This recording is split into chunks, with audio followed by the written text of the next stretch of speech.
Hello, Ken Obasi Leslie here again. How you doing? With another video. We're going to talk about some things. First of all, I want to talk about, a piece of artwork that I've been working on.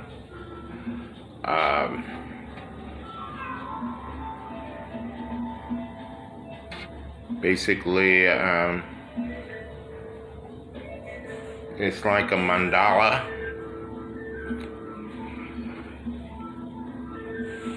Actually, it represents the earth.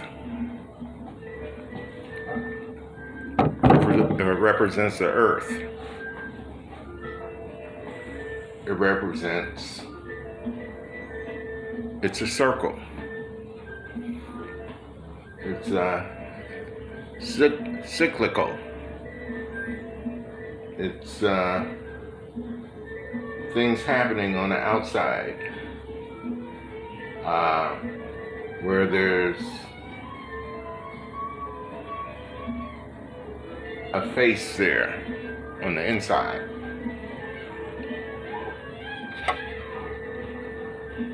Basically, all around the piece are sigils, veves, or whatever you want to call it. These are symbols of power. Symbols of power.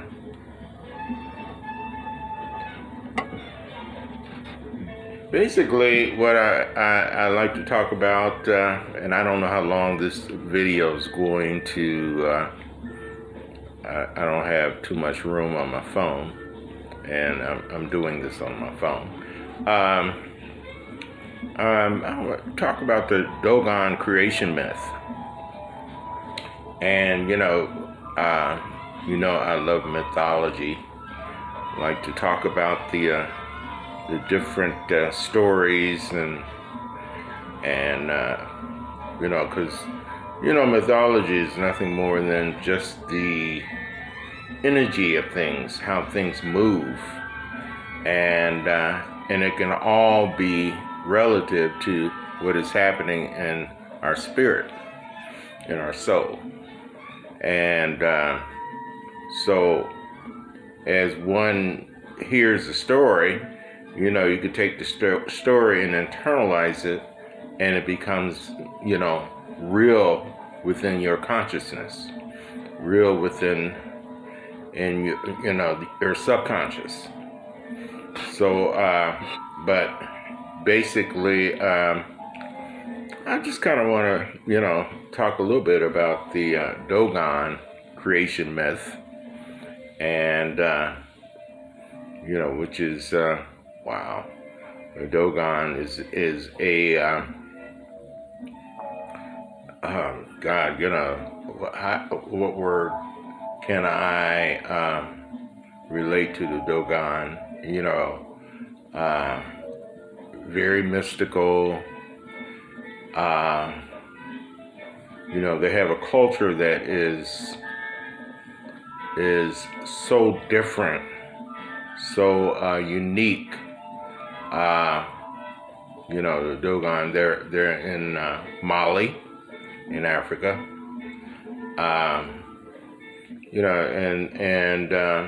But I just want to talk about the Dogon real quick. Talk about some things dealing with the Dogon. Their creation myth is so complex, but the relevance of this African story can be summarized as follows. Heaven, which is regarded by the Dogon as the creator, is called Amma. Heaven is called Amma. And at the beginning of time, Amma, a supreme god who lived in the celestial regions and was the origin of all creation, created the earth and immediately joined with it. The stars represent the various bodily parts of Amma, while the constellation of Orion is called Amma Bolo Boy Tolo, the seat of heaven, or Amma's navel, you know. So,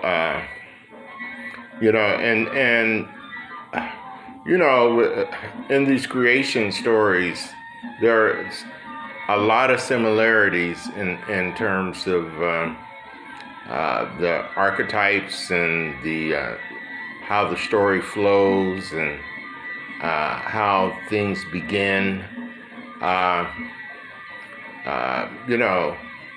And one of the things is that,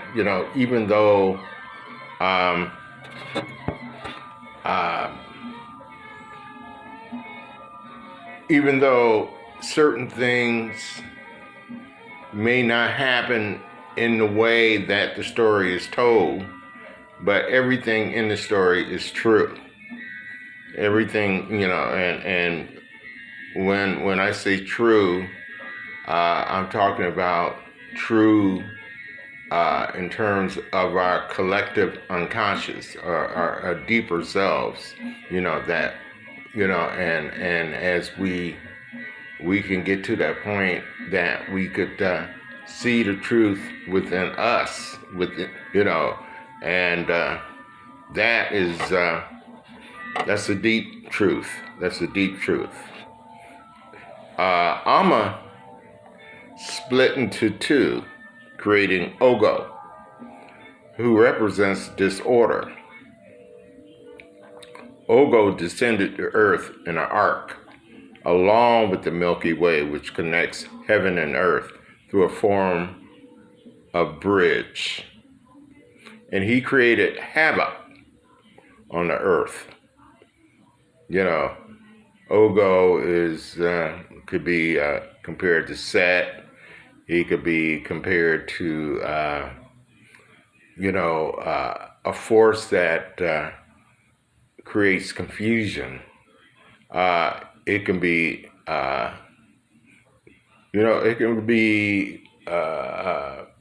relative to our ego and our conscious mind.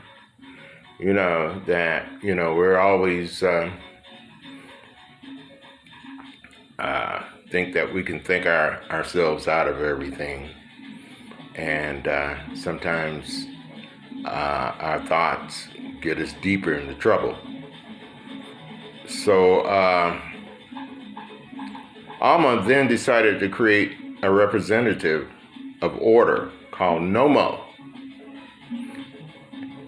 and also created for him 8 assistants, comprising of 4 couples of twins. These 8 were called the ancestors of human beings, and they too descended to earth in an ark, also created by Amma.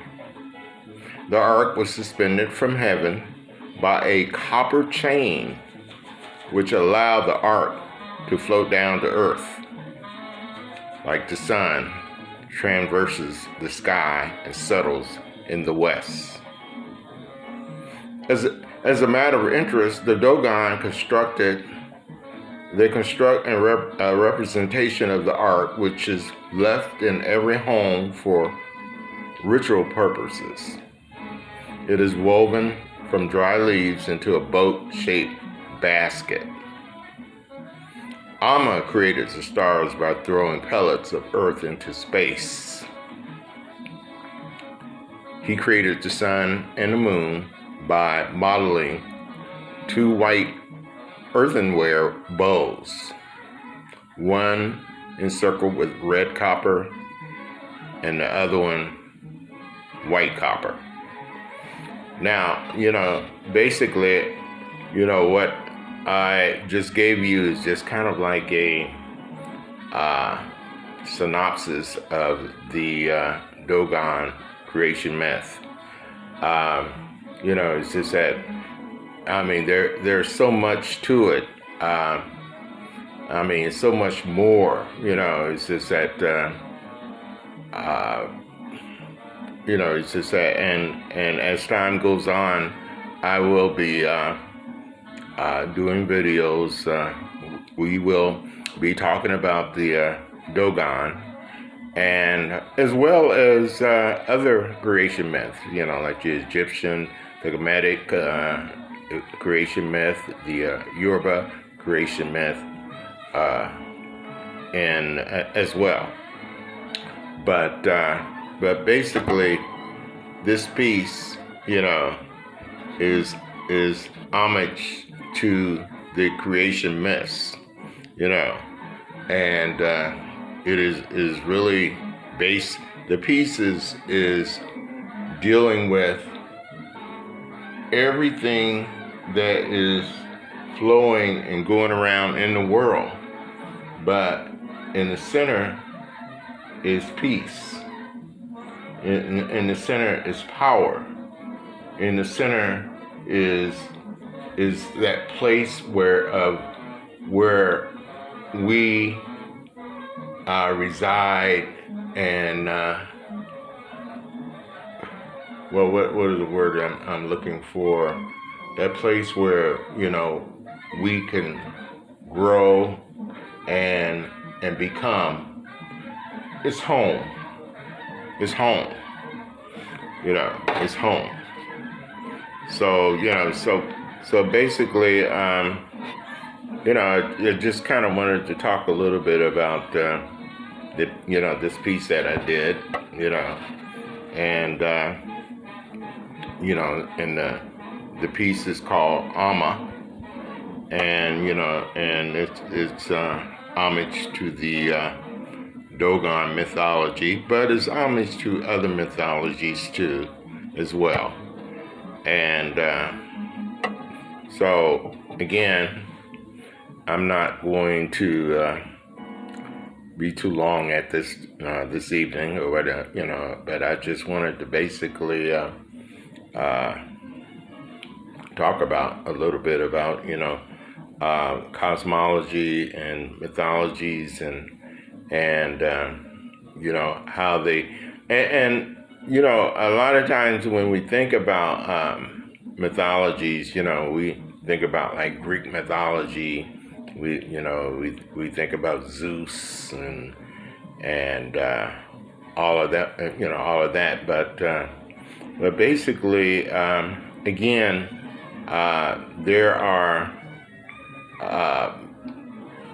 all types of cultures that have their own mythologies, and when you really start to study these mythologies, you see the similarities in the mythology, in the story, and again, like I was saying, the story is no more than how things move energetically, how things happen deep inside our consciousness, and if we embody and take these mythologies in and think about them and meditate on them and whatever,